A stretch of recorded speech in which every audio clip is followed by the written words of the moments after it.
ગાંધીનગરના નાગરિકોને કરદાતાઓ માટે ખૂબ જ રાહતના સમાચાર સામે આવ્યા છે। ગાંધીનગર મહાનગરપાલિકાએ શહેરના વિકાસમાં સહભાગી થતા કરદાતાઓ પરથી વ્યાજનો બોજ હળવો કરવા માટે એક ક્રાંતિકારી નિર્ણય લીધો છે। મહાનગરપાલિકા દ્વારા જાહેર કરેલી આ યોજના હેઠળ 1 માર્ચ 2026થી 31 માર્ચ 2026 દરમિયાન જે મિલકતધારકો પોતાનો બાકી ટેક્સ એકસાથે ભરશે તેમને વ્યાજમાં માતબર રાહત મળશે। આ અંગે વધુ માહિતી આપતા ગાંધીનગરના મેયર મીરાબેન પટેલે જણાવ્યું હતું કે ઘણા વર્ષોથી બાકી રહેલા ટેક્સને કારણે નાગરિકો પર વ્યાજનું ભારણ સતત વધતું જાય છે। આ વ્યાજના ચક્રવ્યૂહમાંથી નાગરિકોને બહાર લાવવા અને શહેરના વિકાસ કાર્યોને વેગ આપવા માટે પાલિકાએ આ નિર્ણય લીધો છે।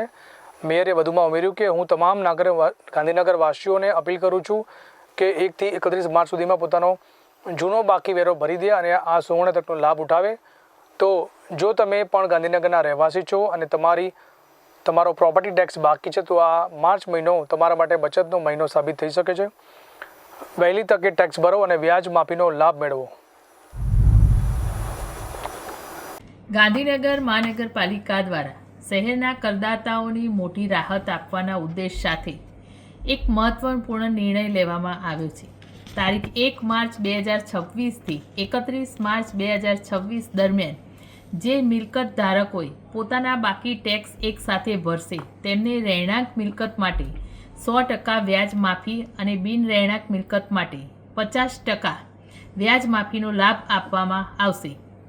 આ લાભ નાણાકીય વર્ષ 2025-26ના વેરામાં લાગુ પડશે નહીં।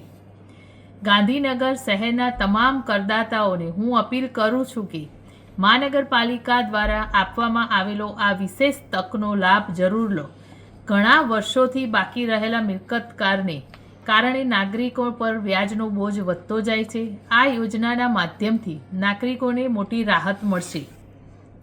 હું ફરી એકવાર તમામ નાગરિકોને વિનંતી કરું છું કે તારીખ 1 માર્ચ 2026થી 31 માર્ચ 2026 પહેલાં પોતાનો બાકી મિલકત કર ભરીને આ લાભ મેળવો અને શહેરના વિકાસના સહભાગી થાઓ।